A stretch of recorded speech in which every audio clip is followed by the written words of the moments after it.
Le soleil se couchait sur le vaste domaine des Reynolds, projetant de longues ombres sur les jardins impeccablement entretenus. À l'intérieur, dans son bureau aux boiseries d'acajou, Gareth Reynolds fixait d'un air absent des rapports financiers qui ne semblaient plus avoir d'importance. Avant de commencer l'histoire, n'oubliez pas de laisser un like et de vous abonner à la chaîne pour voir plus d'histoires comme celle-ci. 2 semaines s'étaient écoulées depuis qu'il avait enterré sa fille, mais le monde autour de lui semblait toujours irréel, comme s'il se déplaçait dans un épais brouillard. Le silence dans le manoir était assourdissant. Son personnel avait eu un congé, à l'exception de Madame Peterson, la gouvernante, qui avait insisté pour rester afin de s'occuper de la bonne marche des choses. Même William, son loyal majordome depuis 15 ans, avait été persuadé de rendre visite à sa sœur dans le Vermont. Gareth préférait qu'il en soit ainsi, le vide ambiant correspondait à celui de son cœur. Le carillon soudain de la sonnette le surprit. Gareth jeta un coup d'œil à sa montre, 19h43. Qui pouvait bien venir à l'improviste à cette heure-ci? Avec un soupir, il se recula de son bureau. En l'absence de William, il devrait ouvrir lui-même. Le grand hall d'entrée résonnait de ses pas alors qu'il s'approchait de l'imposante porte en chêne. Lorsqu'il l'ouvrit, la brise du soir apporta l'odeur de la pluie approchante. Et là, se tenant devant lui, atteignant à peine sa taille, se trouvait une petite fille. Elle ne pouvait pas avoir plus de 7 ans, avec des boucles dorées indomptées et de grands yeux expressifs qui le fixaient. Dans ses bras, elle serrait un lapin en peluche usée, son tissu aminci par des années d'affection. « Jamais la maison ne m'avait autant manqué », dit-elle simplement, sa voix menue mais claire dans l'air du soir. Le monde de Gareth bascula. Le sol sous ses pieds sembla vaciller, et il dut s'agripper au cadre de la porte pour se stabiliser. Ses yeux, ce visage, cette façon particulière dont son nez se plissait quand elle parlait, c'était impossible, complètement impossible. Elle était le portrait craché de Charlotte. « Ça va, monsieur ?» demanda la petite fille, reculant d'un demi-pas, soudain incertaine. Gareth peina à trouver sa voix. « Qui es-tu? Où sont tes parents ?»« Je m'appelle Ellie », répondit-elle en serrant plus fort son lapin en peluche. « Je ne sais pas où ils sont. J'ai faim. Je peux entrer ?» Un million de questions se bousculèrent dans l'esprit de Gareth. Comment avait-elle pu franchir le portail de sécurité? D'où venait-elle? Et surtout, comment pouvait-elle ressembler si exactement à sa fille au point de lui causer une douleur physique au cœur? « Je ne devrais pas parler aux inconnus, » continua Ellie, comblant son silence stupéfait. « Mais vous n'avez pas l'air d'un inconnu. Ça a du sens? » Non, rien de tout cela n'avait de sens. Mais Gareth se retrouva à s'écarter, laissant cette apparition fantomatique entrer chez lui. « Tu as faim, Ellie ?» réussit-il à demander, sa voix à peine plus qu'un murmure. Elle hocha la tête, le suivant avec l'assurance de quelqu'un qui était à sa place. Et tandis que le tonnerre grondait au loin, Gareth Reynolds, PDG milliardaire, père en deuil, ferma la porte sur l'orage approchant, ignorant que sa vie venait de changer à jamais. Les yeux de Madame Peterson s'écarquillèrent lorsqu'elle aperçut Ellie assise sur l'îlot de la cuisine, balançant ses jambes tout en dévorant un sandwich. Le regard de la gouvernante se darda sur Gareth, une question silencieuse flottant entre eux. « Madame Peterson, voici Ellie. Elle restera avec nous ce soir, » dit Gareth, sa voix plus assurée qu'il ne se sentait. « Voudriez-vous préparer la chambre d'amis bleus ?» La femme plus âgée hésita, étudiant le visage de l'enfant. « Bien sûr, monsieur Reynolds, » répondit-elle finalement, sa voix soigneusement contrôlée. « Quoique, peut-être que la chambre bleue n'est pas le meilleur choix. Il y fait plutôt courant d'air. » Gareth comprit ce qu'elle voulait dire. La chambre bleue était adjacente à la chambre de Charlotte, une pièce dans laquelle il n'avait pas pu entrer depuis les funérailles.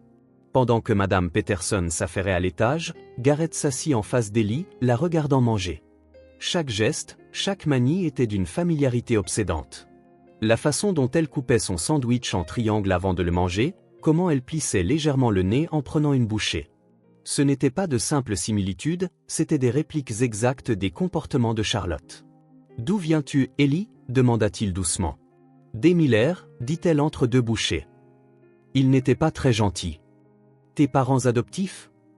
Quand elle hocha la tête, il continua. « Et comment es-tu arrivé ici, dans cette maison ?» Ellie haussa les épaules. « J'ai juste su où aller. » Un frisson parcourut l'échine de Gareth. « Devrions-nous appeler la police? Il pourrait t'aider à retrouver ta famille. »« S'il vous plaît, non, » murmura-t-elle, l'air soudain terrifié. « Ils vont juste me renvoyer là-bas. Ou pire. » Plus tard cette nuit-là, alors que la pluie cinglait les fenêtres, Garrett était assis dans son bureau avec un verre de whisky, perdu dans ses souvenirs. 5 ans plus tôt, tout avait été parfait. Les rires de Rebecca emplissant leur maison, Charlotte faisant ses premiers pas dans cette pièce même, son entreprise prospérant au-delà de ses rêves les plus fous. Puis vinrent les disputes avec Rebecca, sa paranoïa grandissante concernant la sécurité de Charlotte, les séances de thérapie qui ne semblaient pas aider. Et enfin, 2 semaines auparavant, l'appel qui avait brisé son monde, un accident de voiture sur l'Acquisite Drive. Charlotte partit sur le coup. Rebecca, inconsolable, partant pour la maison de sa sœur en Europe, incapable de rester dans une demeure remplie de souvenirs. Une légère frappe interrompit ses pensées. Monsieur Reynolds. Madame Peterson se tenait dans l'embrasure de la porte. L'enfant, elle a refusé de dormir dans la chambre d'amis. Je l'ai trouvée dans le lit de Charlotte. Sa voix se brisa légèrement. Dois-je la déplacer? Garrett ferma les yeux, sentant le poids du chagrin l'écraser à nouveau. Non, dit-il finalement. Laissez-la dormir où elle se sent à l'aise. Plus tard, il se retrouva debout devant la chambre de Charlotte, la porte légèrement entr'ouverte. À l'intérieur, Ellie dormait paisiblement, blottie autour de son lapin en peluche, baignée par le clair de lune filtrant à travers les rideaux que Charlotte avait choisis elle-même. « Qui es-tu » murmura-t-il à l'enfant endormi qui portait le visage de sa fille. « Qu'est-ce que je suis censé faire de toi ?» Comme si elle sentait sa présence, Ellie remua légèrement, murmurant dans son sommeil, « Je suis à la maison maintenant. » Demain, se dit-il. Demain, il appellerait les autorités et ferait ce qu'il fallait. Mais ce soir, juste pour ce soir, il s'autoriserait ce réconfort impossible, l'illusion que la mort avait d'une manière ou d'une autre rendu ce qu'elle avait pris. La lumière du soleil matinal inondait les baies vitrées de la salle à manger tandis que Garrett regardait Ellie arranger méticuleusement ses pancakes, les pépites de chocolat formant un visage souriant, exactement comme Charlotte l'avait toujours fait. Il n'avait pas demandé à Madame Peterson de les préparer ainsi, d'une manière ou d'une autre, elle avait su. « As-tu bien dormi » demanda Garrett, tentant de maintenir un semblant de normalité. « Les étoiles au plafond brillent vraiment fort, » répondit Ellie, versant du sirop d'érable en spirale. « J'en ai compté 37 en tout. » Garrett faillit s'étouffer avec son café. La constellation phosphorescente au plafond de Charlotte avait été leur projet spécial, exactement 37 étoiles, disposées pour correspondre à la Grande Ourse et aux étoiles environnantes, telles qu'on les voyait depuis leur chalet d'été dans le Maine. « Ellie, commença-t-il prudemment, peux-tu m'en dire plus sur les Miller? Les gens qui s'occupaient de toi ?» Ses petites épaules se tendirent. Ils n'étaient pas gentils. Ils ne voulaient que l'argent. Quel argent? L'argent que les gens leur donnaient pour me garder. Elle piqua une pépite de chocolat avec sa fourchette. Ils avaient d'autres enfants aussi. Parfois des enfants qui ne leur appartenaient pas. Une sensation de froid s'installa dans l'estomac de Garrett. Les implications étaient troublantes. « Est-ce qu'ils t'ont fait du mal » demanda-t-il, gardant sa voix douce malgré la colère qui montait en lui. Ellie secoua la tête. « Pas vraiment. Ils m'oubliaient juste beaucoup. Parfois, il n'y avait pas à manger. » Son expression s'éclaira soudain. « On peut aller à l'endroit secret aujourd'hui » ? Quel endroit secret ? Derrière la bibliothèque, dans le salon, là où le train miniature est caché. Garrett sentit la pièce tourner légèrement. La cachette de Charlotte, une petite alcôve derrière un faux panneau dans la bibliothèque du salon, avait été leur secret. Même Rebecca ne connaissait pas l'existence du train miniature vintage qu'il y avait rangé pour l'anniversaire prochain de Charlotte, un anniversaire qu'elle n'avait jamais vécu pour voir. « Comment sais-tu ça » murmura-t-il. Ellie haussa les épaules, son expression innocente. « Je sais, c'est tout. Comme j'ai su comment trouver cette maison. » La porte d'entrée s'ouvrit avec le son familier des clés qui tintent. William était de retour. Les pas du majordome résonnèrent dans le hall, puis s'arrêtèrent brusquement lorsqu'il entra dans la salle à manger et vit Ellie. « Grand Dieu » souffla-t-il, son visage habituellement impassible montrant le choc. « William, voici Ellie, dit Garrett. Elle va rester avec nous pendant un certain temps. » Le majordome se reprit rapidement, retrouvant son attitude professionnelle. « Très bien, monsieur. Dois-je préparer la chambre d'amis ? Ce ne sera pas nécessaire. Elle utilise la chambre de Charlotte. » Plus tard, alors qu'Ellie explorait le jardin sous l'œil vigilant de Madame Peterson, William accula Garrett dans son bureau. « Monsieur, pardonnez ma franchise, mais qui est cet enfant ? La ressemblance est troublante. » « Je ne sais pas, William. » Elle est arrivée hier soir, seule. Avez-vous contacté les autorités? Quelqu'un la cherche sûrement. Garrett se tourna vers la fenêtre, observant Ellie examiner attentivement un papillon qui s'était posé sur le rosier, l'endroit préféré de Charlotte dans le jardin. Je le ferai demain. Le reflet de William dans la fenêtre montrait son froncement de sourcils inquiet. Monsieur Reynolds, avec tout le respect que je vous dois, ce n'est pas sain. Le conseiller en deuil a mis en garde contre la recherche de substituts. Elle connaissait le train, William, l'interrompit Garrett. Celui dans la cachette. Personne ne le savait, sauf Charlotte et moi. Plus tard cet après-midi-là, Ellie conduisit Garrett directement au panneau caché dans la bibliothèque, sans hésitation. Ses petits doigts trouvèrent le loquet dissimulé qu'il avait mis des jours à installer pour qu'il soit invisible à l'observateur occasionnel. « Comment ?» demanda Garrett alors que le panneau s'ouvrait, révélant le train miniature intact. « Comment savais-tu » Ellie leva les yeux vers lui, ses yeux, ou les yeux de Charlotte, remplis d'une sagesse qu'aucun enfant de 7 ans ne devrait posséder. « Je savais, c'est tout, dit-elle simplement. Comme je sais que vous êtes triste, mais pas autant qu'hier. » Le tic-tac de l'horloge de grand-père était le seul son dans le bureau de Garrett alors qu'il fixait les papiers d'adoption étalés sur son bureau. Marcus Doyle était assis en face de lui, son visage buriné et grave. L'ancien détective des homicides avait accepté d'enquêter sur le passé d'Ellie comme une faveur à Garrett, qui avait autrefois aidé à innocenter son fils d'accusation de fraude. « Ces documents sont des faux », dit Marcus en tapotant du doigt les papiers. « De bons faux, mais définitivement des faux. Le sceau est incorrect, et le juge qui aurait soi-disant approuvé cette adoption a pris sa retraite 2 ans avant la date indiquée sur ses papiers. » Garrett se frotta les tempes. « Et les Miller ?» James et Teresa Miller. Ils ont beaucoup déménagé.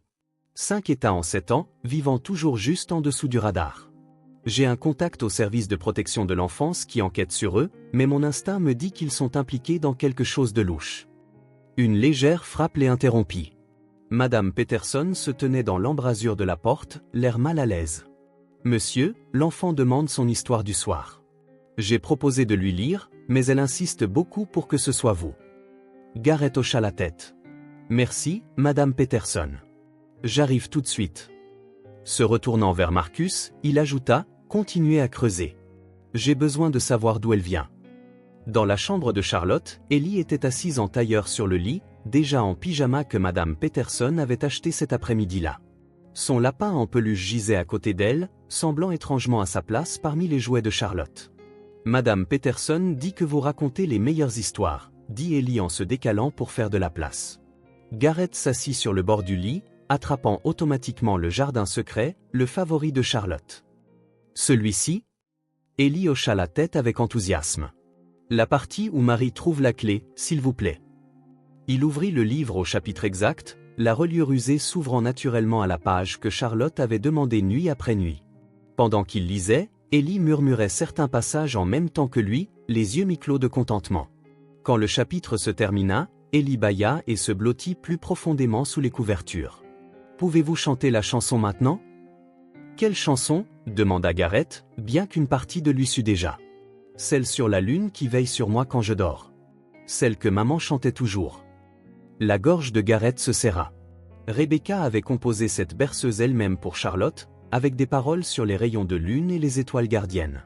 Personne d'autre ne la connaissait, pas même Madame Peterson ou William. « Comment connais-tu cette chanson, Ellie ?» Ses paupières s'alourdissaient. Ma maman me la chantait dans mes rêves, quand j'avais peur chez les Miller. Je pouvais l'entendre la chanter. Après qu'Ellie se fut endormie, Garrett retourna à son bureau où Marcus examinait des photographies. « J'ai trouvé ça dans son sac à dos, » dit Marcus en passant une petite enveloppe à Garrett. Des photos de bébé, pour la plupart. Les photos étaient usées et froissées. Ellie bébé, Ellie bambine. Sur une image, un bracelet d'hôpital était partiellement visible autour de son petit poignet. Garrett plissa les yeux devant le code d'identification flou. « On peut améliorer ça ?» « Déjà envoyé à mon technicien. Je devrais avoir des nouvelles demain. » Marcus rassembla ses notes. Il y a encore une chose. Les Miller n'avaient pas seulement Ellie. Selon mon contact à la protection de l'enfance, au moins 7 enfants sont passés par leur foyer au cours de la dernière décennie, tous avec des papiers douteux. Trafic d'êtres humains, possiblement. Ou quelque chose d'encore plus ciblé. Marcus hésita. Gareth, je dois vous demander. Quand avez-vous appris, Rebecca et vous, que Charlotte était morte? Il y a 2 semaines. La police est venue à la porte vers minuit. Il y avait eu un accident. Sa voix faiblit. Pourquoi? Parce que, selon ma chronologie préliminaire, Ellie a quitté les Miller 3 jours après l'accident de Charlotte. Presque comme si... Marcus laissa sa phrase en suspens. Comme si quoi? Comme si elle savait d'une manière ou d'une autre qu'elle devait vous trouver. Cette nuit-là, Gareth ne put dormir. Il retournait sans cesse dans la chambre d'Ellie, la regardant respirer, étudiant son visage au clair de lune. La ressemblance n'était pas seulement physique, elle était dans ses manières, ses préférences, sa connaissance de choses que seule Charlotte aurait dû savoir. Demain, se promit-il à nouveau. Demain, il appellerait les autorités. Mais à l'approche de l'aube, Gareth sut qu'il se mentait à lui-même. Quelque chose d'inexplicable se produisait, et tant qu'il ne comprendrait pas ce que c'était, Ellie resterait sous sa protection. Gareth examinait les projections trimestrielles sur sa tablette lorsqu'il entendit le fracas venant de l'étage, suivi de l'appel alarmé de Madame Peterson, « Monsieur Reynolds, venez vite ». Il monta les escaliers 4 à 4, le cœur battant. Dans le couloir, devant la chambre de Charlotte, il trouva Madame Peterson agenouillée à côté d'Ellie, qui gisait affalée sur le sol. Son visage était rouge, ses boucles dorées collées à son front par la sueur. Elle allait bien il y a 1 minute, puis elle s'est juste effondrée, expliqua Madame Peterson, la voix tremblante. Elle brûle de fièvre. Gareth prit Ellie dans ses bras, alarmé par la chaleur qui émanait de son petit corps. Appelez le docteur Bennett, ordonna-t-il. Dites-lui que c'est une urgence. 20 minutes plus tard, le docteur Bennett, qui était le médecin de famille des Reynolds depuis plus d'1 décennie, examinait Ellie dans le lit de Charlotte. Son visage restait professionnellement neutre, mais Gareth ne manqua pas le choc momentané lorsqu'il avait vu l'enfant pour la première fois. 42 degrés Celsius, annonça le docteur Bennett en lisant le thermomètre. Assez élevé. Depuis combien de temps est-elle malade? Elle allait bien au petit déjeuner, répondit Gareth, l'anxiété lui serrant la poitrine. C'est arrivé soudainement. Le docteur Bennett fronça les sourcils, écoutant les poumons d'Ellie avec son stéthoscope. Sa respiration est légèrement laborieuse. Ça pourrait être une infection virale sévère ou un début de pneumonie. Il leva les yeux vers Gareth. Elle devrait vraiment être à l'hôpital, Gareth. Pas d'hôpitaux, dit fermement Gareth. Quoi qu'il lui faille, nous nous en occuperons ici. Les sourcils du médecin se haussèrent, mais il continua son examen. Je vais devoir vérifier s'il y a des éruptions cutanées. Pourriez-vous m'aider à la tourner? Alors qu'il roulait doucement Ellie sur le côté, le col de son haut de pyjama glissa, révélant son épaule. Le docteur Bennett se figea, fixant une petite tache de naissance en forme d'étoile. Est-ce que... Il ne termina pas sa question, mais ses yeux rencontrèrent ceux de Gareth. Oui, confirma doucement Gareth. Identique à celle de Charlotte. Le sang-froid professionnel du docteur Bennett vacilla. Il avait mis Charlotte au monde, avait été son médecin depuis sa naissance. Il connaissait la signification de ce qu'il voyait. Gareth, dit-il prudemment, je ne veux pas outrepasser mes droits, mais je dois demander. Qui est cet enfant? Elle s'appelle Ellie. Elle s'est présentée à ma porte il y a 3 nuits. Gareth passa une main dans ses cheveux. Je sais ce que ça a l'air, James. Je sais ce que tu penses. Que le chagrin m'a fait voir des similitudes qui n'existent pas. Mais c'est plus que ça. Elle sait des choses. Des choses que seule Charlotte pouvait savoir. Le docteur Bennett prépara une injection d'antibiotiques. La leucémie infantile peut se présenter avec des fièvres soudaines et élevées, dit-il, changeant apparemment de sujet. Quand Charlotte avait 4 ans, nous l'avons testée à cause d'infections récurrentes, tu te souviens? Gareth hocha la tête, le souvenir encore douloureux. 3 jours d'attente pour les résultats. Les pires jours de ma vie, jusqu'à l'accident. Le soulagement lorsque ces tests étaient revenus négatifs avait été palpable. Mais pendant ces tests, nous avons collecté des données génétiques complètes. Le docteur Bennett administra l'injection avec une aisance exercée. J'ai toujours ces échantillons, Gareth. Si tu voulais comparer? Leurs yeux se rencontrèrent dans une compréhension silencieuse. Fais-le, murmura Gareth.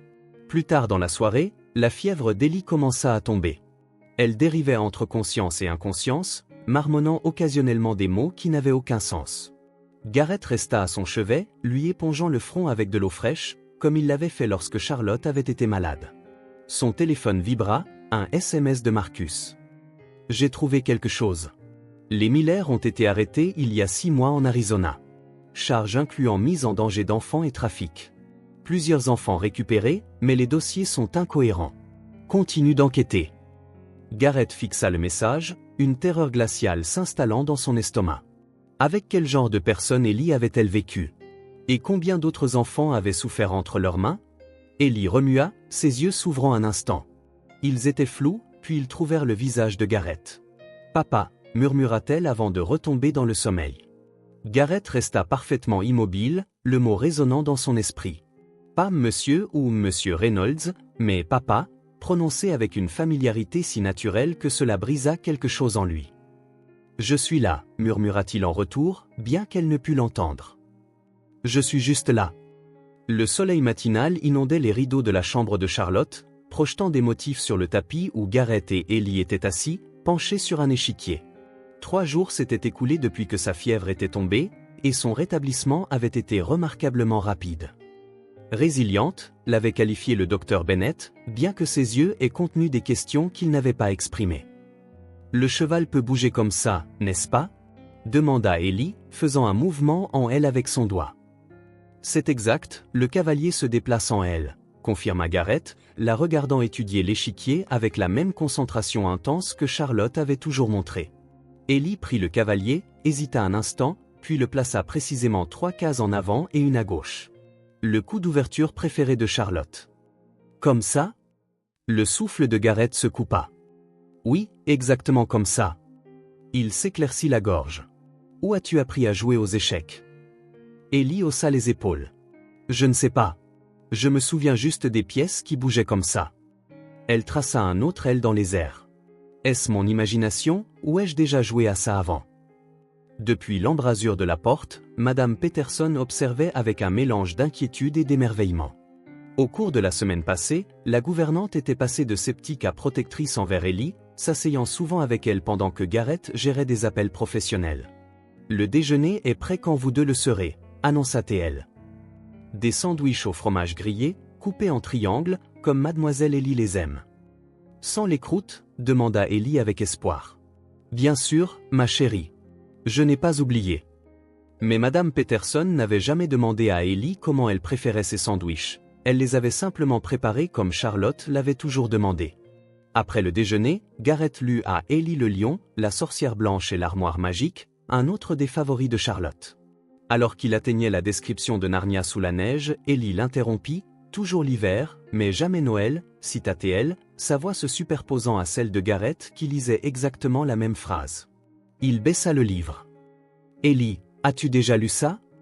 Elle fronça légèrement les sourcils. « Je ne crois pas. Les Miller n'avaient pas de livre. » Son expression s'éclaira. « Peut-être que quelqu'un me l'a lu quand j'étais petite, avant les Miller. » Ce soir-là, alors qu'Ellie aidait Madame Peterson à faire des biscuits, une autre activité que Charlotte adorait, William approcha Garrett dans son bureau. « Monsieur, j'espère que cela ne vous dérange pas que je le dise, mais vous semblez différent ces derniers jours. » Garrett leva les yeux de son ordinateur portable. « Différent comment ?»« Plus présent, monsieur. Depuis le décès de Mademoiselle Charlotte, vous avez été, pardonnez-moi, presque comme un fantôme vous-même. Mais maintenant ?» William fit un geste vague. « C'est bon de vous revoir engagé. » Garrett n'avait pas réalisé à quel point sa dépression avait été perceptible, ni à quelle vitesse Ellie avait commencé à l'en sortir. Le poids écrasant constant du chagrin pesait toujours sur lui, mais il était maintenant ponctué de moments de joie authentique, comme regarder Ellie découvrir le bassin de carpe koi ou lui apprendre à jouer du piano. « Elle n'est pas un remplacement, William, » dit doucement Garrett, abordant la préoccupation tacite. « Je le sais. »« Bien sûr que non, monsieur. » William hésita. « Puis-je vous demander ce que vous avez l'intention de faire concernant sa situation ?» La question resta en suspens, sans réponse, alors que le rire d'Ellie résonnait depuis la cuisine. Plus tard cette nuit-là, après avoir bordé Ellie, Garrett la trouva assise dans son lit, une expression troublée sur le visage. « Qu'est-ce qui ne va pas ?» demanda-t-il en s'asseyant à côté d'elle. « J'ai fait un rêve la nuit dernière, dit-elle doucement. À propos d'une fille qui me ressemble comme 2 gouttes d'eau. Elle m'appelait par mon nom, me disait de rentrer à la maison. Mais je ne pouvais pas l'atteindre. Il y avait un mur de verre entre nous. Ses yeux rencontrèrent ceux de Gareth. Elle avait l'air triste, comme si elle était perdue. Est-ce bizarre? Gareth contrôla soigneusement son expression. Les rêves peuvent être étranges parfois. Elle m'a appelé sa sœur, continua Ellie. Et elle a dit que nous attendions toutes les deux de rentrer à la maison. Elle serra plus fort son lapin en peluche. Pensez-vous que les rêves peuvent être réels parfois? Gareth lui caressa doucement les cheveux. Je pense, dit-il prudemment, qu'il y a certaines choses dans ce monde que nous ne comprenons pas complètement. Alors qu'Ellie s'endormait, Gareth resta à ses côtés, observant la montée et la descente paisible de sa poitrine, se demandant quel secret se cachait derrière ses rêves et quelle vérité douloureuse les attendait tous les deux lorsque ces secrets finiraient par émerger. La pluie cinglait les fenêtres du bureau de Gareth tandis que Marcus étalait des documents sur le bureau. Dehors, le tonnerre grondait, toile de fond parfaite à la tempête qui couvait dans la pièce elle-même. L'hôpital où Charlotte est née a fait l'objet d'une enquête interne il y a 7 ans, expliqua Marcus, désignant un rapport fortement expurgé. Elle n'a jamais été rendue publique, mais mon contact à l'administration de l'hôpital a finalement fourni des détails. Gareth se pencha en avant. Quel genre d'enquête? Possible échange de bébés. Le ton de Marcus était grave. Il y avait des préoccupations concernant les procédures dans la maternité à l'époque de la naissance de Charlotte. L'hôpital a mené une enquête discrète, contacté les familles potentiellement affectées. Nous n'avons jamais été contactés, dit Gareth en fronçant les sourcils. D'après ceci, Rebecca a été approchée en privé, à votre insu. Marcus fit glisser un autre document. Elle a refusé une enquête plus approfondie, insistant sur le fait que Charlotte était définitivement votre enfant biologique. Gareth se renversa, abasourdi. Rebecca n'a jamais mentionné ça. Pourquoi me l'aurait-elle caché? Il y a plus. Le médecin qui a accouché Charlotte, le docteur Lawrence, a été renvoyé de l'hôpital 6 mois après l'enquête interne. Officiellement pour négligence professionnelle, mais ma source suggère que c'était lié à plusieurs irrégularités dans la maternité. Marcus lui tendit une photographie d'un homme d'âge moyen avec des lunettes à monture d'acier et un sourire clinique. Dr Alan Lawrence. Diplômé, référence impeccable. A travaillé dans 3 hôpitaux prestigieux après son renvoi. Il a disparu des radars. Dernière localisation connue, une clinique privée en Amérique du Sud. Gareth fixa le visage de l'homme qui avait mis sa fille au monde et qui détenait peut-être les réponses à des questions qu'il n'avait pas su poser. « Qu'est-ce que cela a à voir avec Ellie » demanda-t-il finalement. « Je suis encore en train de rassembler les pièces, mais… » Marcus fut interrompu par une légère frappe. Ellie se tenait dans l'embrasure de la porte, serrant son lapin. « J'ai trouvé quelque chose, dit-elle, sa voix menue. Quelque chose qui semble important. » Elle s'approcha du bureau de Gareth, évitant soigneusement les papiers éparpillés, et plaça devant lui un livre relié en cuir usé. C'était sous le plancher, dans la banquette près de la fenêtre. Gareth le reconnut immédiatement. Le journal de Rebecca. Elle en tenait un depuis des années, bien qu'il ait toujours respecté sa vie privée en ne le lisant jamais. Il ne savait même pas où elle le gardait. « Comment savais-tu qu'il était là, Ellie » Elle haussa les épaules. « J'ai juste su. Comme je sais d'autres choses. » Après qu'Ellie eut été raccompagnée dans sa chambre par Madame Peterson, Gareth ouvrit prudemment le journal, tournant aux entrées datant d'il y a 7 ans, lorsque Charlotte était née. 15 avril, 2 battements de cœur. Je les ai entendus clairement avant qu'il ne me donne le sédatif. Pourquoi personne ne veut reconnaître ce que j'ai entendu? Pense que je suis paranoïaque, mais une mère sait. 3 juin, le docteur L a finalement admis que quelque chose aurait pu se passer. Pas des jumeaux, dit-il, mais des irrégularités pendant l'accouchement. Qu'est-ce que cela signifie? Il a suggéré des tests privés, mais a prévenu que cela pourrait ouvrir la boîte de Pandore. Je suis terrifié par ce que nous pourrions trouver. 12 août, j'ai pris ma décision. Un enfant en bonne santé est une bénédiction. Poursuivre cela n'apportera que de la douleur. Les anges doivent être protégés, même si cela signifie qu'un reste caché. Certains sacrifices sont nécessaires. G ne doit jamais connaître mes doutes. Les mains de Gareth tremblaient en fermant le journal. Ange, murmura-t-il. Elle appelait Charlotte son petit ange depuis le jour de sa naissance. Marcus se pencha en avant. Gareth, je ne veux pas tirer de conclusions hâtives, mais… Un fracas venant de l'étage les interrompit. Ils se précipitèrent pour trouver Ellie dans le dressing de Rebecca, debout au milieu de bijoux éparpillés. À ses pieds gisait une boîte à musique ornée, son couvercle ouvert, une mélodie tintinnabulante emplissant l'air. « Je suis désolé, dit rapidement Ellie. Je cherchais l'autre moitié. »« L'autre moitié de quoi ?» demanda doucement Gareth. « De la boîte à musique. Celle-ci ne joue que la moitié de la chanson. » Ses doigts tracèrent le motif incrusté sur le couvercle. « Il y en a une autre qui joue le reste. » Gareth secoua la tête.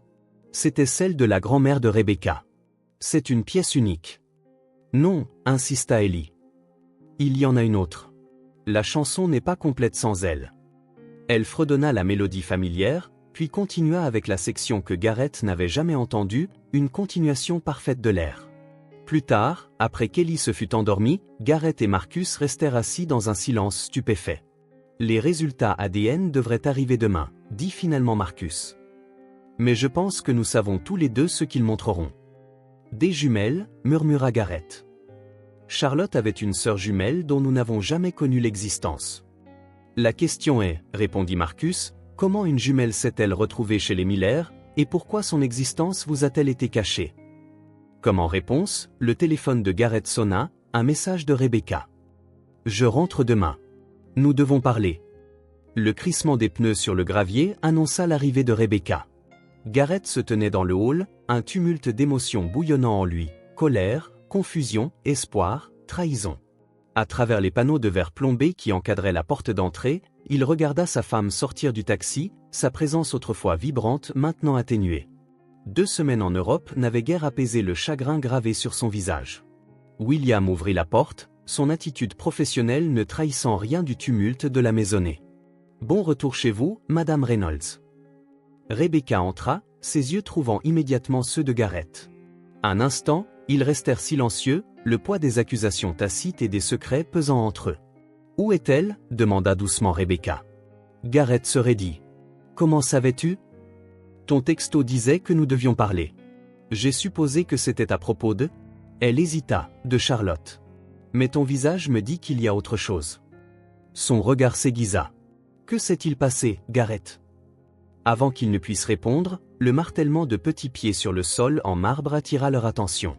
Ellie apparut en haut du grand escalier, toujours en pyjama malgré l'heure tardive de la matinée. Elle se figea en voyant Rebecca, sa petite main agrippant la rampe. Rebecca vacilla légèrement, son visage se vidant de sa couleur. William s'avança instinctivement, prêt à la rattraper si elle s'évanouissait. « Mon Dieu !» murmura-t-elle, sa voix à peine audible. Ellie descendit lentement les escaliers, ses yeux ne quittant jamais le visage de Rebecca.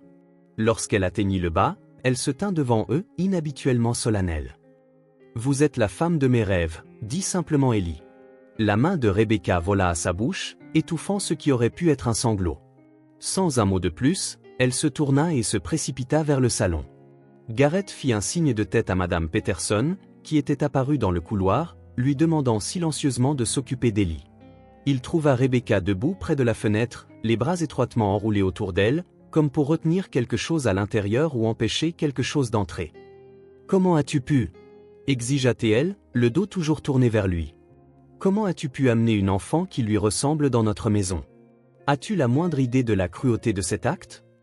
Rebecca, dit prudemment Gareth, je ne l'ai pas cherchée. Elle s'est présentée à notre porte. Et il y a plus que ? Je ne veux pas l'entendre. Rebecca se retourna vivement, des larmes coulant sur ses joues. Notre fille est partie, Gareth. Trouver un sosie ne la ramènera pas. Elle n'est pas juste un sosie. La voix de Gareth était basse, contrôlée.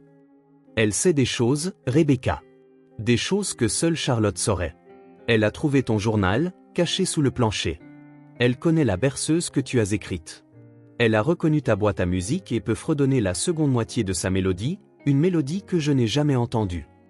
Rebecca pâlit davantage. Ce n'est pas possible. Le docteur Bennett a fait un test ADN. Nous attendons toujours les résultats, mais il a trouvé la même tache de naissance en forme d'étoile sur son épaule. Exactement la même que Charlotte.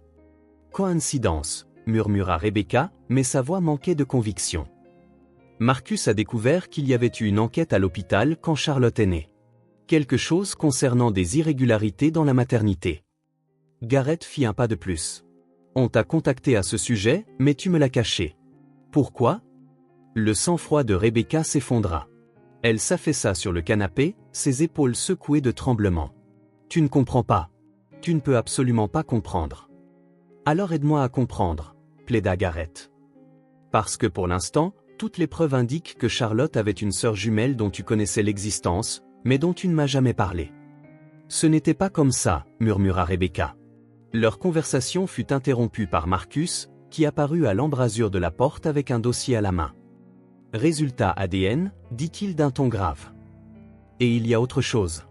Rebecca a passé des appels à Brookhaven Psychiatric Center pendant des mois, y compris 3 appels la semaine avant l'accident de Charlotte. La tête de Rebecca se releva brusquement, ses yeux écarquillés d'alarme. Vous avez enquêté sur moi? J'ai enquêté sur les origines d'Ellie, corrigea Marcus. Votre nom n'arrêtait pas d'apparaître là où je ne m'y attendais pas. Garrett prit le dossier, parcourant les résultats le cœur battant. Le langage clinique ne pouvait masquer la conclusion stupéfiante. Probabilité de 99,9% de marqueurs génétiques identiques entre l'échantillon d'Ellie et les dossiers médicaux archivés de Charlotte. C'est la sœur jumelle de Charlotte, dit Garrett, sa voix creuse de choc. Notre fille. Notre autre fille. Il leva les yeux vers Rebecca, dont le visage était devenu étrangement calme. Le savais-tu depuis tout ce temps? Savais-tu que nous avions des jumelles? Rebecca se leva, lissant sa jupe avec des mains tremblantes. Je veux que cet enfant sorte de cette maison d'ici ce soir. Appelle les services sociaux, appelle qui tu veux, mais elle ne peut pas rester ici. Rebecca, je ne discuterai pas davantage de cela. Pas maintenant. Elle se dirigea vers la porte, puis s'arrêta. Les funérailles m'ont presque détruite, Garrett. Je ne survivrai pas à sa perte une deuxième fois. Alors que Rebecca disparaissait dans les escaliers, Garrett et Marcus échangèrent des regards troublés. Elle cache quelque chose, dit doucement Marcus. Quelque chose de gros. Découvre ce que c'est, répondit Garrett, son regard suivant la retraite de sa femme. Quoi qu'il en coûte. Les ombres du soir s'allongeaient dans le bureau de Garrett alors qu'il faisait face à Rebecca, de l'autre côté de son bureau. Après des heures de silence tendu dans toute la maison, elle avait finalement accepté de parler. Ses mains étaient jointes fermement sur ses genoux, les jointures blanches de tension. Commence par le début, dit Garrett, gardant sa voix égale malgré la tempête d'émotion en lui. Plus de secrets. Rebecca prit une profonde inspiration tremblante. J'étais tellement excitée quand nous avons découvert que j'étais enceinte. Tu te souviens comment nous avons peint la nurserie ensemble? En jaune, parce que nous ne voulions pas savoir si c'était un garçon ou une fille. Garrett hocha la tête, le souvenir doux amer. L'accouchement a été compliqué. Le regard de Rebecca devint distant. Il y avait plus de personnel que d'habitude. Le docteur Lawrence semblait tendu. J'avais tellement mal. Mais avant qu'il ne me donne le sédatif, j'ai entendu une des infirmières dire quelque chose à propos de 2 battements de cœur. Elle leva les yeux, rencontrant ceux de Garrett. Quand je me suis réveillé, tu étais là, tenant Charlotte. Tu avais l'air si heureux. Mais je n'arrêtais pas de poser des questions sur le second battement de cœur, et tout le monde, les médecins, les infirmières, tous niaient. Ils disaient que j'avais dû être confuse à cause des médicaments. Pourquoi ne me l'as-tu pas dit? Demanda doucement Garrett. Je l'ai fait. Tu ne te souviens pas? Tu as dit la même chose que c'était juste les médicaments ou mon imagination. La douleur brilla dans ses yeux. Au bout d'un moment, j'ai commencé à le croire moi-même. Mais je ne pouvais pas me défaire de ce sentiment, de ce vide. Alors tu as enquêté de ton côté? Rebecca hocha la tête. Pendant des années. J'ai engagé des détectives privés. J'ai fait des recherches sur des cas de négligence hospitalière. Finalement, j'ai retrouvé une infirmière qui avait été présente lors de l'accouchement. Elle a accepté de me rencontrer, mais elle avait peur, disait que des gens la surveillaient. L'as-tu rencontrée? J'ai essayé. La veille de notre rendez-vous, elle est morte dans un accident de voiture. La voix de Rebecca se brisa. La police a conclu à un accident, mais cela semblait pratique. Marcus, qui avait pris des notes en silence dans un coin, leva brusquement les yeux. Quel était son nom? Nancy Winters. Elle avait travaillé à la maternité pendant 20 ans avant de démissionner soudainement un mois après la naissance de Charlotte. Marcus prit une note. Je vais vérifier ça. Rebecca continua, après cela, l'hôpital m'a approché au sujet d'irrégularités dans leur maternité. Ils voulaient faire des tests ADN. Mais à ce moment-là, j'étais terrifié. Et s'il y avait eu un autre bébé? Notre bébé? Et si quelque chose lui était arrivé? si elle n'avait pas survécu? Je ne pouvais pas supporter cette pensée. Et je ne voulais pas que tu souffres de cette connaissance non plus.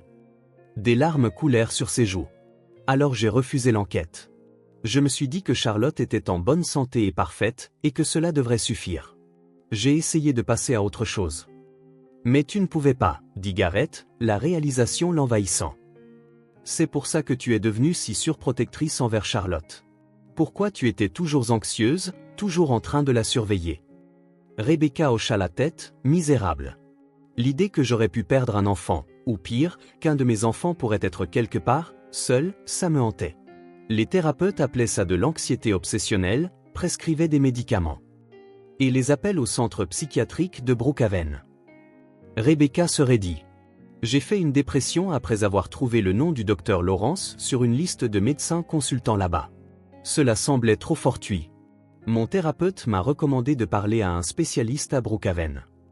As-tu jamais revu le docteur Lawrence? Non.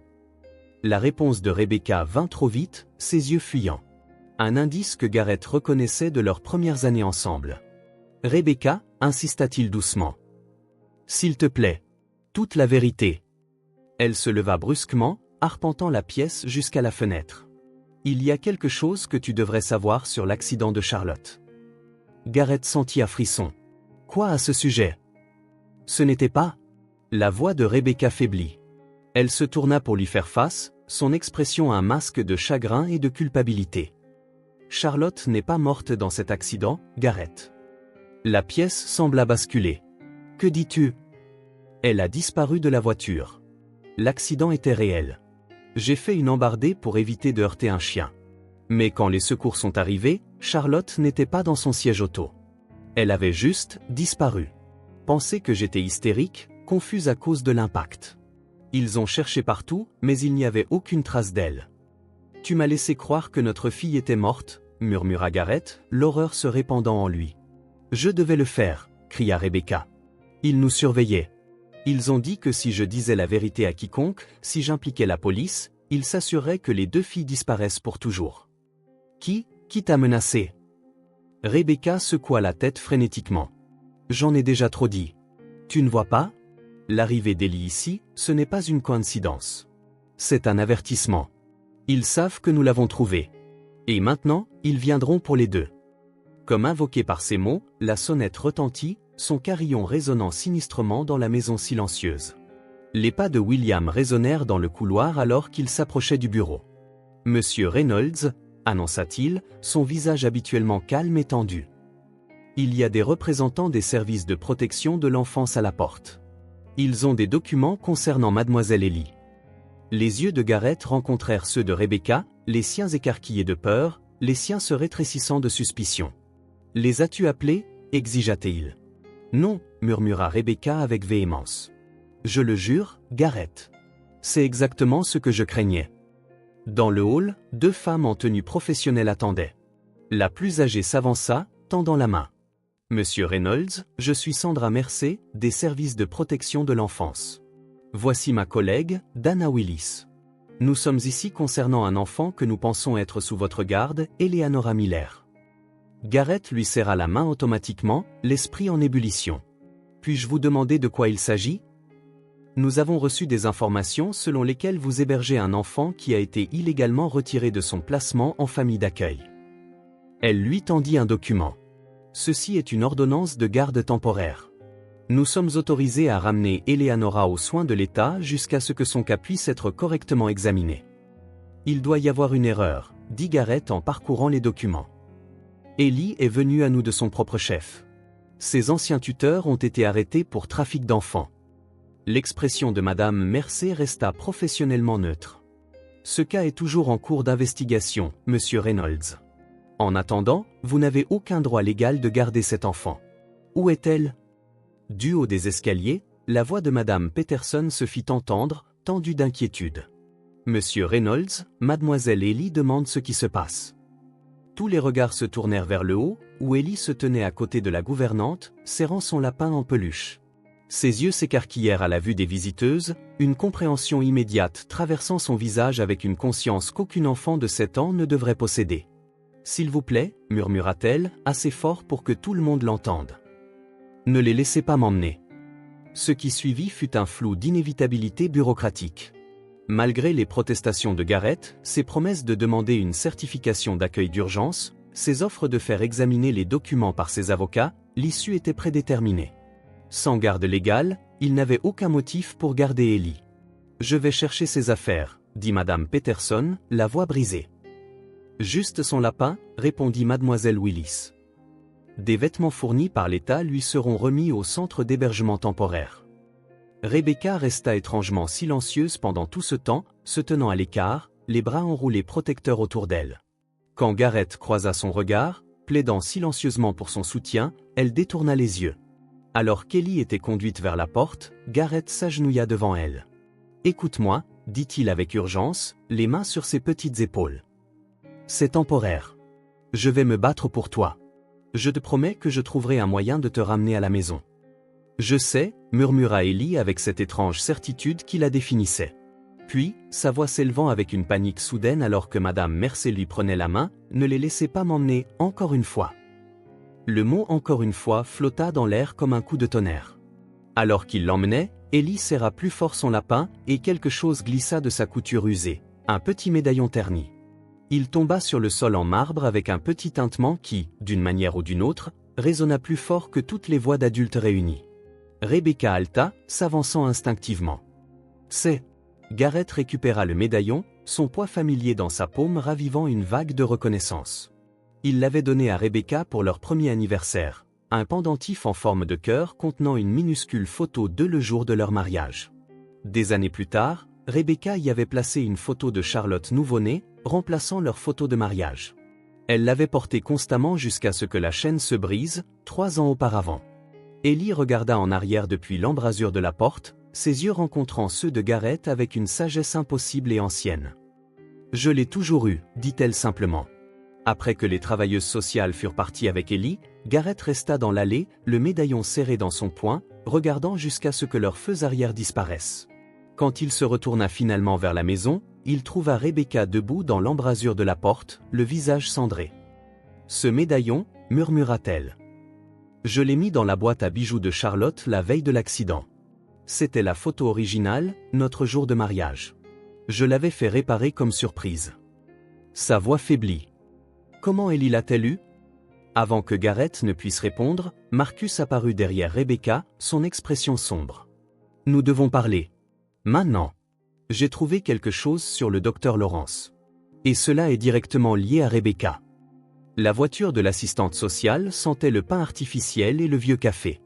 Ellie était assise sur la banquette arrière, son lapin, Monsieur Moustache, bien qu'elle n'ait jamais dit son nom à personne, serré fort contre sa poitrine. Les femmes à l'avant parlaient à voix basse, la regardant occasionnellement dans le rétroviseur. Ellie ferma les yeux, ne voulant pas qu'elle voie ses larmes. La semaine passée au manoir Reynolds avait été la première fois qu'elle s'était sentie en sécurité, vraiment en sécurité, depuis aussi longtemps qu'elle pouvait s'en souvenir. Maintenant, ce sentiment s'estompait, comme du sable entre ses doigts. « Tu seras au centre pour enfants de Brightwood, juste temporairement », disait la femme nommée Sandra. « C'est un endroit agréable, avec d'autres enfants de ton âge. » Ellie ne répondit pas. Elle avait déjà entendu de telles promesses. Son esprit revint à la maison des Miller, un petit endroit sale qui sentait la cigarette et la nourriture avariée. Elle n'y avait jamais eu sa propre chambre. Parfois, il y avait d'autres enfants, mais ils ne restaient jamais longtemps. Monsieur Miller prenait des photos d'eux et passait des appels tard dans la nuit. Marchandise spéciale, les appelait-il quand il pensait qu'il ne pouvait pas l'entendre. Celui-ci a les cheveux blonds et les yeux bleus que vous vouliez. Prix premium. Ellie avait été différente, cependant. Il l'avait gardée plus longtemps que les autres. Pas à vendre régulièrement, avait dit une fois Madame Miller. Celui-ci est réservé. La nuit, Ellie rêvait d'une autre fille, une fille avec son visage, ses cheveux, ses yeux. Dans les rêves, elles tendaient la main l'une vers l'autre à travers un mur de verre, leurs doigts se touchant presque. « Trouve-moi », murmurait l'autre fille. « Rentre à la maison. » Puis vint la nuit où les rêves changèrent. L'autre fille pleurait, effrayée. « Ils arrivent », avait-elle dit. « Tu dois le trouver maintenant. Trouve papa. » Le lendemain matin, Ellie s'était réveillée avec une certitude absolue sur ce qu'elle devait faire. Pendant que les Miller cuvaient une autre nuit d'ivresse, elle avait emballé Monsieur Moustache et les quelques affaires qu'elle possédait dans son sac à dos d'école. Elle avait pris le billet de 20 $ d'urgence que Madame Miller gardait dans la boîte à café et s'était rendue à la gare routière. Elle ne pouvait pas expliquer comment elle savait quel bus prendre, ni comment elle connaissait l'adresse, ni comment elle avait réussi à se faufiler devant le portail de sécurité du domaine Reynolds. Elle savait, c'est tout. Comme elle savait d'autres choses, comme la cachette derrière la bibliothèque ou la tache de naissance en forme d'étoile sur son épaule qui semblait parfois picoter quand elle pensait à l'autre fille. La voiture ralentit, s'engageant dans une allée circulaire devant un grand bâtiment en briques avec une aire de jeu visible sur le côté. Le centre pour enfants de Brightwood avait l'air assez joyeux, avec des peintures murales colorées sur les murs extérieurs et des parterres de fleurs soigneusement entretenus. À l'intérieur, une femme aux yeux bienveillants et aux cheveux parsemés de gris se présenta comme Madame Carter, la directrice. Elle montra à Ellie une petite chambre avec 2 lits, expliquant que sa colocataire était actuellement en classe. « Tu commenceras les cours demain, dit Madame Carter. Pour l'instant, pourquoi ne t'installes-tu pas? Le dîner est à 18 h. Restée seule, Ellie plaça soigneusement Monsieur Moustache sur le lit, s'assurant que son rembourrage ne sortait pas de la couture où le médaillon avait été caché. Ce médaillon avait été son trésor secret depuis aussi longtemps qu'elle pouvait s'en souvenir. Elle ne savait pas comment elle l'avait eu, il avait toujours été là, cousu dans Monsieur Moustache pour le garder en sécurité.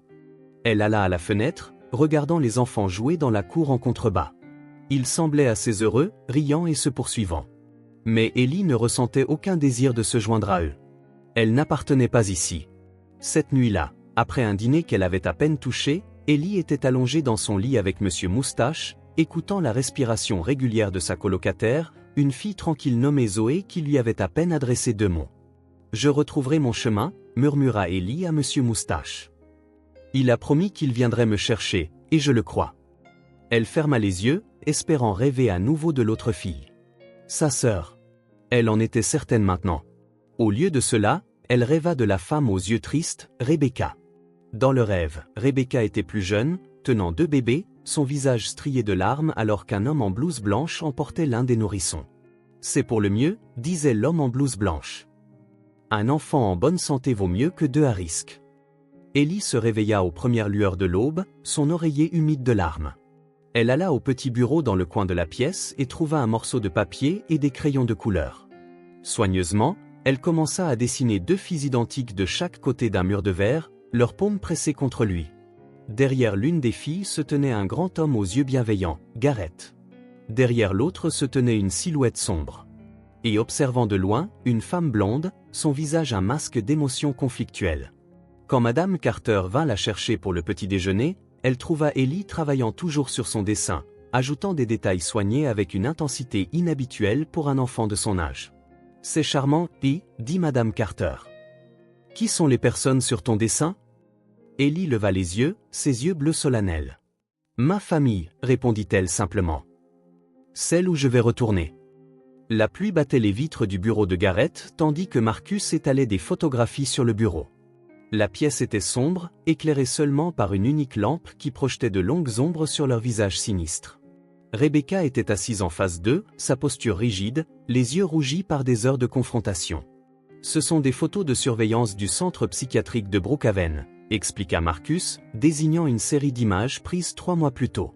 « C'est vous, Rebecca, rencontrant le docteur Lawrence dans la cour-jardin. » Les photos montraient clairement Rebecca assise sur un banc à côté du médecin aux cheveux gris que Garrett avait vu sur des photographies précédentes. Leur posture suggérait une conversation intense. « Vous avez dit que vous ne l'aviez jamais rencontré, » dit doucement Garrett. C'était un mensonge. Les mains de Rebecca tremblaient alors qu'elle attrapait les photos. « Vous ne comprenez pas. Je devais le rencontrer. C'était le seul qui connaissait la vérité. » Qui est quoi exactement? La patience de Garrett s'amusait. « Notre fille est là-bas, sous la garde de l'État, pendant que vous me distillez des demi-vérités. » Assez, Rebecca. Tout, un an. Rebecca prit une inspiration haletante. Après la disparition de Charlotte, j'ai reçu un appel anonyme. La voix a dit qu'ils avaient nos 2 filles, et que si j'allais à la police, elles disparaîtraient pour toujours. Elle leva les yeux, rencontrant directement le regard de Garrett. On m'a ordonné de déclarer Charlotte morte dans l'accident pour empêcher toute enquête. Pourquoi aurais-tu accepté ça? Exigea Garrett. Parce qu'ils m'ont envoyé ça. Rebecca fouilla dans son sac à main, en retirant une petite enveloppe. À l'intérieur se trouvait une photographie de Charlotte, clairement prise après le prétendu accident, tenant un journal actuel. Preuve de vie, appelez-le ça. Ils ont dit que tant que je coopérerais, les deux filles resteraient en sécurité. Garrett fixa l'image de sa fille, son cœur se contractant douloureusement. Les deux filles, il prétendait avoir Ellie aussi, bien qu'il n'ait jamais envoyé de preuves. La voix de Rebecca se brisa. Je ne connaissais même pas son nom avant que tu ne me le dises. Marcus se pencha en avant. Et le docteur Lawrence? Quel est son rôle dans tout ça? L'expression de Rebecca se durcit. Il a tout orchestré. Les grossesses à Riverside Memorial pendant cette période faisaient partie d'une étude qu'il menait, officieusement, sans l'approbation de l'hôpital. Quelque chose sur la prédisposition génétique chez les jumeaux identiques. Quand j'ai commencé à enquêter, j'ai trouvé d'autres familles avec des histoires similaires. Des jumeaux séparés à la naissance. Un enfant donné aux parents, l'autre prétendument mort-né ou perdu lors de complications à l'accouchement. Ils volaient des bébés, murmura Garrett, l'horreur l'envahissant. Pourquoi faire? Recherche. Et profit, ajouta Marcus d'un ton sinistre. J'ai trouvé des dossiers financiers montrant des paiements d'une société appelée Gemini Future au Dr Lawrence. Des millions sur une période de 7 ans. La société était enregistrée au nom d'une société écran qui a été dissoute il y a 3 ans. L'esprit de Garrett s'emballa. Le détective privé que tu as engagé il y a des années, celui qui a retrouvé l'infirmière? Qu'a-t-il trouvé d'autre? Des noms, dit Rebecca. 5 familles qui ont accouché à Riverside pendant le mandat du docteur Lawrence. Toutes avec des expériences similaires, complications pendant l'accouchement, rumeurs de jumeaux, un enfant introuvable. Le détective montait un dossier, rassemblait des preuves. Puis il a disparu. Sa voix tomba à un murmure. 3 jours plus tard, Charlotte a eu son accident. Marcus poussa un autre document sur le bureau. J'ai trouvé ça dans les dossiers personnels du docteur Lawrence. C'est un protocole de recherche pour quelque chose appelé l'initiative Gemini. Des jumeaux séparés à la naissance, élevés dans des environnements contrôlés pour tester les théories de l'inné contre l'acquis. Un jumeau placé avec la famille biologique, l'autre avec des familles participantes sélectionnées pour créer des conditions environnementales spécifiques. Les Miller, dit Garrett, les pièces du puzzle s'assemblant. Il faisait partie de cette expérience, créant un environnement de privation pour contraster avec l'éducation privilégiée de Charlotte. Pas seulement ça, dit Marcus d'un ton sinistre. D'après ceci, les jumeaux étaient surveillés pour des signes de connectivité paranormale, rêves partagés, connaissance intuitive des expériences de l'autre, synchronicité émotionnelle. Rebecca hocha la tête, une larme coulant sur sa joue. Charlotte a commencé à avoir des rêves de son « ami miroir » quand elle avait 4 ans. Je pensais que c'était une amie imaginaire, mais elle savait des choses qu'elle ne pouvait pas savoir. Des détails sur des endroits où elle n'était jamais allée, des expériences qu'elle n'avait jamais vécues. De la même manière qu'Ellie connaissait la cachette, le médaillon, la boîte à musique, murmura Garrett. Marcus rassembla les documents avec une expression déterminée. J'ai contacté le juge Harmon. Il examine nos preuves pour une audience de garde d'urgence, même pour Ellie. Mais plus important encore, il délivre des mandats de perquisition pour Brookhaven et la résidence privée du docteur Lawrence. Charlotte, dit Garrett en se levant brusquement. Si ce que dit Rebecca est vrai, si elle est vivante, alors où est-elle maintenant?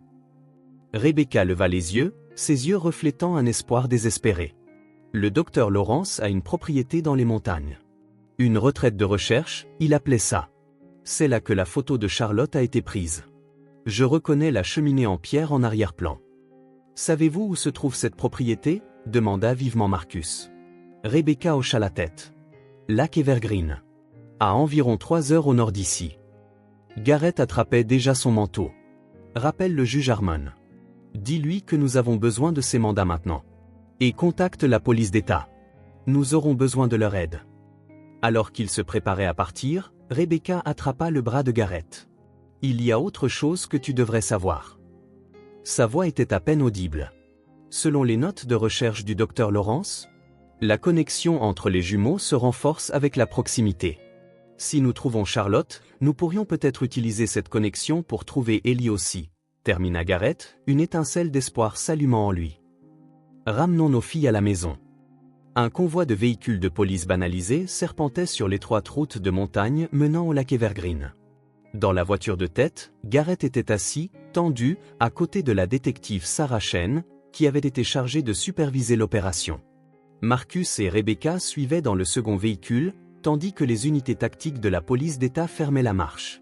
« Rappelez-vous, » avertit la détective Chen, « nous opérons avec un mandat limité.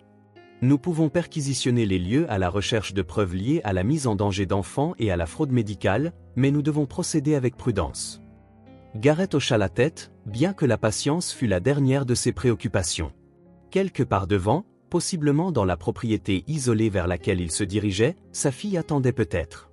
Une fille qu'il avait pleurée, enterrée, pour laquelle il avait fait son deuil. La pensée était presque trop accablante pour être traitée. « À quoi devons-nous nous attendre exactement en arrivant là-bas » demanda Chen. D'après Rebecca, c'est une grande retraite de style chalet avec plusieurs dépendances, répondit Garrett. Le docteur Lawrence l'utilise pour des recherches spécialisées avec un petit personnel. Elle n'a pas été autorisée à entrer lors de ses visites, le rencontrant toujours à un kiosque près du lac. Et vous croyez que votre fille Charlotte y est retenue contre son gré ? Je crois, dit prudemment Garrett, que ma fille n'est pas morte dans un accident comme on me l'a fait croire, et que le docteur Lawrence est responsable de l'avoir séparée de notre famille, tout comme il a séparé Ellie à la naissance. La propriété apparut alors qu'il prenait un virage, un vaste chalet en cèdre et en pierre niché parmi de hauts pins, avec une vue imprenable sur le lac. Plusieurs cabanes plus petites parsemaient les environs. L'endroit semblait paisible, presque idyllique, ne trahissant rien des sombres desseins que Garrett soupçonnait maintenant qu'il servait. Alors que les véhicules s'engageaient dans l'allée circulaire, une femme d'âge moyen sortit du bâtiment principal, son expression passant de la curiosité à l'alarme à la vue de la police. Derrière elle, un homme de grande taille apparut, les mêmes lunettes à monture d'acier et l'attitude clinique que Garrett reconnaissait sur les photographies, le docteur Alan Lawrence. La détective Chen s'approcha, mandat en main. « Docteur Lawrence, je suis la détective Chen de la police d'État. Nous avons un mandat pour perquisitionner ces lieux. » L'expression du docteur Lawrence resta impassible alors qu'il jetait un coup d'œil aux documents. « Ceci est un centre de recherche privé. Nous avons des travaux sensibles en cours. Je dois insister pour parler à mon avocat avant d'autoriser quiconque à y accéder. » « Ce n'est pas comme ça que fonctionnent les mandats, docteur, » répondit froidement Chen.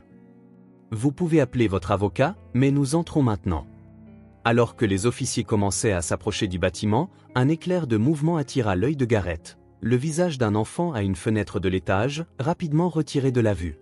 Son cœur fit un bond. « Charlotte, » murmura-t-il. Sans attendre les officiers, Garrett sprinta vers le bâtiment, ignorant le cri de protestation de Chen. Il fit irruption par la porte d'entrée dans un intérieur spacieux et moderne qui démentait l'extérieur rustique. La femme qui les avait accueillis en premier tenta de lui barrer le passage. « Monsieur, vous ne pouvez pas juste ?» Garrett la bouscula, se dirigeant vers l'escalier qu'il avait aperçu par la porte ouverte. Derrière lui, il était vaguement conscient de l'entrée de Rebecca, de Marcus expliquant quelque chose aux officiers, mais sa concentration s'était réduite à un seul objectif, trouver sa fille. Le couloir supérieur se divisait en deux directions. Garrett hésita, puis entendit un petit bruit venant de la gauche, le craquement d'une lame de plancher, peut-être, ou un souffle étouffé. Il se dirigea vers ce bruit, ouvrant les portes au fur et à mesure, une chambre, vide, une salle de bain, un placard à linge. Puis, au bout du couloir, une porte avec une petite serrure en laiton installée à l'extérieur. Son sang se glaça à cette implication. « Charlotte » appela-t-il doucement en s'approchant de la porte. « Charlotte, es-tu là ?» Silence. Puis, une petite voix, « Qui est là ?» La voix, si douloureusement familière, provoqua une secousse chez Garrett. Les mains tremblantes, il fit coulisser le verrou et poussa la porte. La pièce au-delà était confortable, mais clairement une prison, une chambre d'enfant avec un mobilier coloré, mais des fenêtres à barreaux et pas de poignée de porte intérieure. Et là, debout à côté d'un petit bureau couvert de dessins, se trouvait une petite fille aux cheveux dorés dans une robe bleue. Un instant, ils se regardèrent simplement. Bien qu'il se fût préparé à ce moment, la vue d'elle, vivante, respirant, réelle, coupa le souffle à Garrett. Elle était plus mince qu'il ne s'en souvenait, ses cheveux plus longs, mais ses yeux étaient les mêmes. Les yeux de Charlotte. Les yeux d'Ellie. « Papa » murmura-t-elle, l'incertitude dans la voix. Garrett tomba à genoux, ouvrant les bras. « Charlotte !» Elle hésita juste un instant, puis courut vers lui, son petit corps entrant en collision avec le sien dans une étreinte qui brisa et reconstruisit son monde en un seul instant. Il la serra fort, respirant l'odeur de ses cheveux, sentant ses larmes humidifier son épaule. « Je savais que tu viendrais, murmura-t-elle. Ellie a dit que tu le ferais. » De l'embrasure de la porte vint un sanglot étranglé. Rebecca se tenait là, les mains pressées contre sa bouche, tout son corps tremblant. « Charlotte !»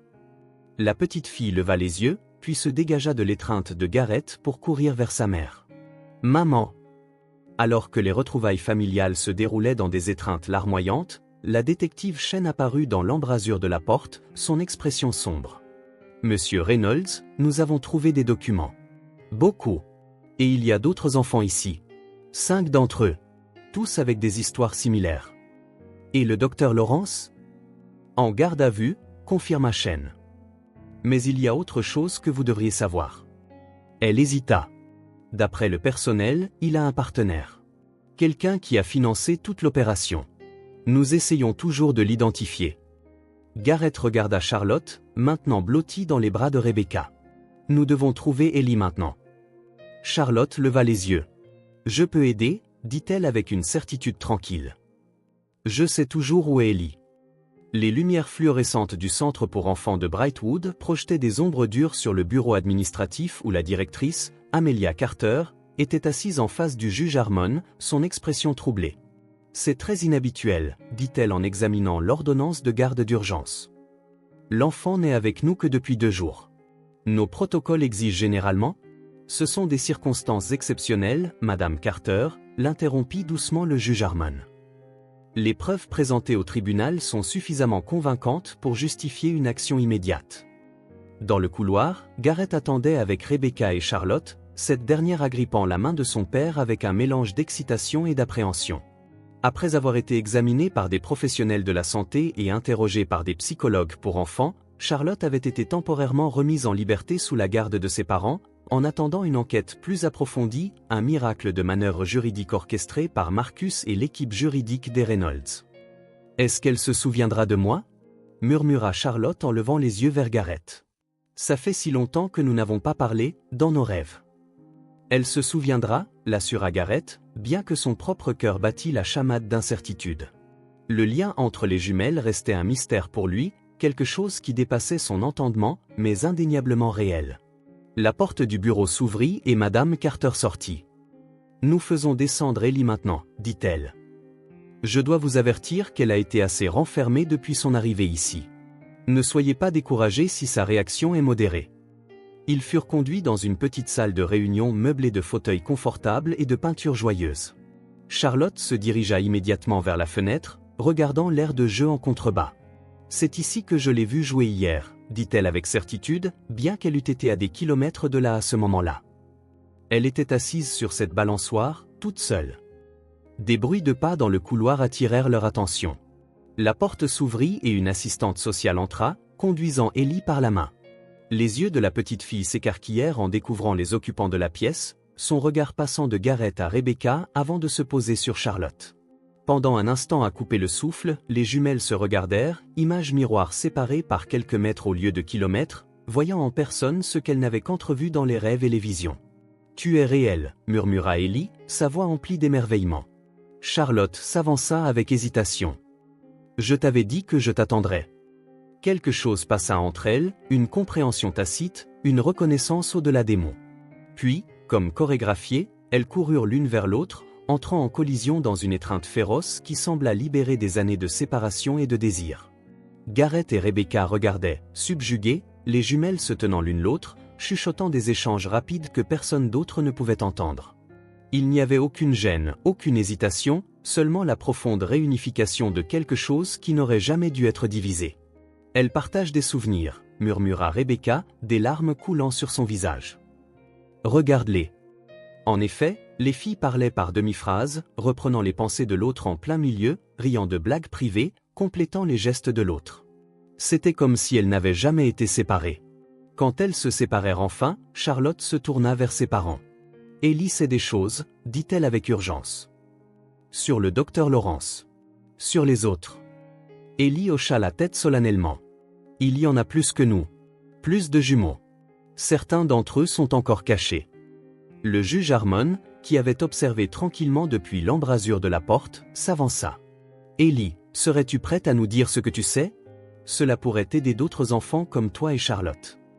Au cours de l'heure suivante, Ellie partagea des détails qui laissèrent les adultes stupéfaits. Des noms, des lieux, la structure de l'opération du docteur Lawrence. Elle décrivit comment les Miller avaient été payés pour créer un environnement contrôlé de privation afin de contraster avec l'éducation privilégiée de Charlotte, comment ils rendaient compte régulièrement à des chercheurs qui surveillaient le développement des deux jumelles. Le méchant docteur disait que nous étions spéciales, expliqua Ellie. Que notre connexion était plus forte que celle des autres jumeaux. Il voulait nous étudier plus longtemps. Mais ensuite, Charlotte en a trop découvert et ils ont dû l'emmener. Découvert quoi? Demanda doucement Garrett. À propos de moi, dit simplement Ellie. Elle a vu un dossier sur le bureau du docteur Lawrence quand elle est allée à son examen. Il y avait ma photo dedans. C'est là qu'elle a commencé à me chercher dans ses rêves, exprès. Et c'est là qu'ils ont décidé de vous séparer. Elle regarda Rebecca. Ils vous ont fait choisir. Rebecca pâlit. Choisir entre dire la vérité et nous garder en sécurité, expliqua Ellie avec la simplicité directe d'un enfant. Ils ont dit que si vous parliez à quelqu'un des jumeaux, de mauvaises choses arriveraient. Le soir venu, les rouages juridiques tournaient à une vitesse sans précédent. Le juge Harmon rendit une ordonnance de garde temporaire plaçant Ellie avec la famille Reynolds, tandis que les procureurs de l'État commençaient à monter des dossiers non seulement contre le docteur Lawrence, mais aussi contre le réseau de collaborateurs qu'Ellie avait identifié. En quittant Brightwood, les jumelles marchaient main dans la main, échangeant occasionnellement des regards qui contenaient des conversations entières. Dans la voiture, elles étaient assises serrées l'une contre l'autre, comme si elles craignaient que toute séparation, même de quelques centimètres, ne devienne permanente. « Est-ce qu'on rentre vraiment à la maison ?» demanda Ellie, sa voix menue mais pleine d'espoir. « Tous ensemble ?»« Oui, » promit Garrett, rencontrant ses yeux dans le rétroviseur. « Nous rentrons tous à la maison. » Alors que la voiture s'éloignait, Rebecca regarda en arrière vers l'établissement. « Ce n'est pas fini, » dit-elle doucement, pour que seul Garrett puisse l'entendre. Le docteur Lawrence a des amis puissants. Des gens qui ont investi des millions dans ses recherches. « Qu'ils viennent, » répondit Garrett, regardant les jumelles chuchoter et rire sur la banquette arrière. « Cette fois, nous serons prêts. » La lumière dorée de l'après-midi baignait les jardins du domaine Reynolds, où des chaises blanches étaient disposées en rangées soignées et des fleurs printanières parfumées ornaient chaque surface. Un an s'était écoulé depuis la réunion des jumelles, une année de guérison, d'ajustement et de bataille juridique qui avait finalement abouti à la célébration d'aujourd'hui. Garrett se tenait devant un petit rassemblement de leurs amis et de leurs familles les plus proches, élégant dans un costume gris clair, son expression sereine alors qu'il regardait Rebecca marcher vers lui dans une simple robe ivoire. Derrière elle venaient Charlotte et Ellie, identiques dans des robes lavande, chacune portant un petit panier de pétales de rose. Les jumelles se déplaçaient en parfaite synchronie, leurs pas s'accordant sans effort conscient. Lorsque Rebecca l'atteignit, Garrett prit ses mains dans les siennes. L'officiant sourit chaleureusement aux invités assemblés. Nous nous réunissons aujourd'hui non seulement pour assister au renouvellement des vœux de Garrett et Rebecca, mais aussi pour célébrer la réunification d'une famille qui a refusé d'être brisée par les forces qui cherchaient à la déchirer. La cérémonie fut brève mais profonde, un réengagement non seulement entre mari et femme, mais envers la famille extraordinaire qu'ils avaient failli perdre. Lorsqu'ils échangèrent leurs alliances, les jumelles s'avancèrent, chacune tenant l'une des bagues, les présentant avec une fierté solennelle pour leur rôle. Ensuite, alors que les invités se mêlaient sur la terrasse, les jumelles s'éclipsèrent vers leur endroit préféré près du bassin de Carpe Cove. Elles s'assirent côte à côte sur le banc de pierre, leurs reflets ondulant dans l'eau en contrebas. « As-tu encore les rêves ?» demanda Charlotte, tressant distraitement une petite mèche des cheveux de sa sœur, une habitude qu'elles avaient développée au cours de l'année écoulée. Ellie hocha la tête. « Parfois. Mais ils sont différents maintenant. Plus tristes. »« Les miens aussi » acquiesça Charlotte. « Je pense que c'est parce que nous n'en avons plus besoin comme avant. Nous nous avons l'une l'autre pour de vrai maintenant. » De la terrasse, Garrett observait ses filles, s'émerveillant toujours du lien qui les unissait. Le docteur Bennett avait appelé cela de la télépathie gémellaire, amplifiée par la génétique partagée et le traumatisme, mais de tels termes cliniques ne parvenaient pas à saisir la connexion profonde que les filles partageaient. Rebecca le rejoignit, suivant son regard. « Elles sont incroyables, n'est-ce pas ?» Au-delà des mots, acquiesça Gareth en passant un bras autour de sa taille. L'année écoulée avait également transformé Rebecca. Le regard hanté dans ses yeux avait été remplacé par une paix durement acquise. La culpabilité qu'elle avait portée si longtemps avait finalement commencé à s'estomper alors qu'elle acceptait qu'elle aussi avait été victime de la manipulation du docteur Lawrence. Les procédures judiciaires étaient toujours en cours.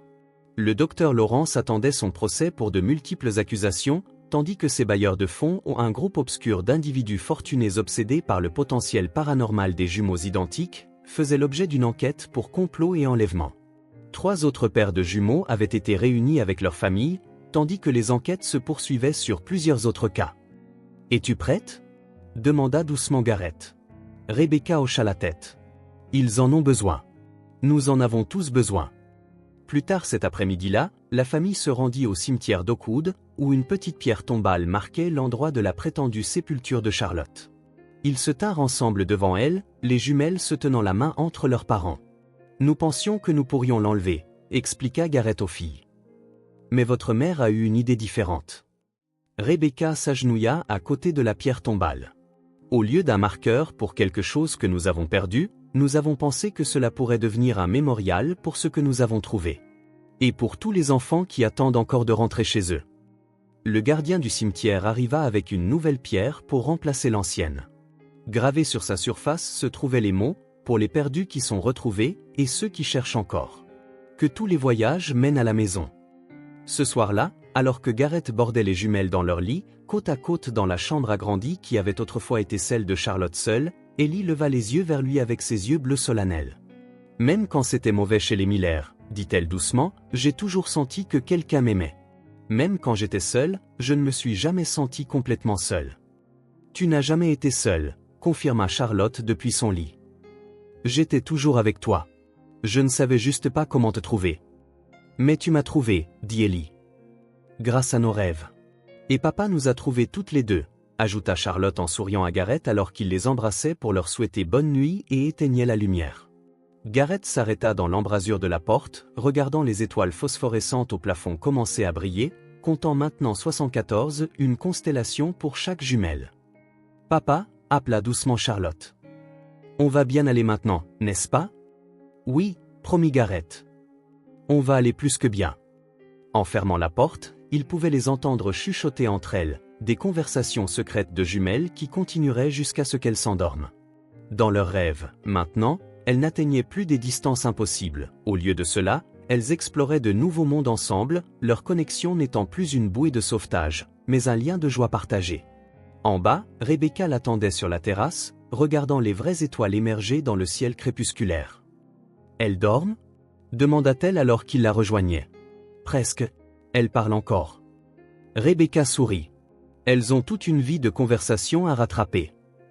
Gareth prit sa main, sentant le poids de leurs nouvelles alliances, symbole d'un amour qui avait résisté à l'inimaginable et en était ressorti plus fort. « Nous aussi, » dit-il doucement. Et alors que la nuit tombait doucement autour du domaine Reynolds, la maison qui avait autrefois résonné de chagrin vibrait maintenant du miracle tranquille d'une famille redevenue entière.